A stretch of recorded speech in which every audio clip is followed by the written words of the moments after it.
Il est 6h06 sur Europe 1. Salah Abdeslam est-il le détenu le plus cher de France ? En tout cas, c'est ce que laisse apparaître la réponse du ministère de la Justice à la question posée par un député.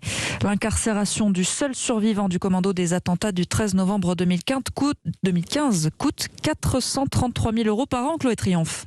Si l'on ramène ce chiffre à un montant quotidien, cela porte à 1 200 € par jour le coût de la détention de Salah Abdeslam. C'est plus de 10 fois supérieur à ce que coûte un détenu standard, une somme qui interpelle, mais qui s'explique non pas par des conditions de détention privilégiées. Ses frais de nourriture, linge et chauffage sont conformes à ceux de tout détenu, 97 € par jour, mais bien par les conditions exceptionnelles de surveillance qui lui sont allouées, à commencer par les salaires des personnels, puisque 8 agents pénitentiaires se relayent 24 heures sur 24, en plus du système de vidéosurveillance installé dans sa cellule. L'enjeu est de pouvoir emmener ce détenu particulier à un procès qu'attendent plus de 1200 parties civiles, et c'est ce que retient Arthur Desnouveaux, président de l'association Life for Paris. C'est évidemment une somme importante, mais c'est pas une somme démesurée comparée aux enjeux. Je vous rappelle que la salle d'audience qui vient d'être construite a coûté 7,5 millions d'euros et que, au fond, les dégâts économiques créés par les attentats de 2015 sont encore plus énormes. Je crois qu'on avait perdu 1,5 million de touristes. Ce qu'il faut pas perdre de vue, c'est qu'on veut une justice exemplaire, une justice dont la France peut s'enorgueillir, et c'est probablement le prix à payer. Quant au procès,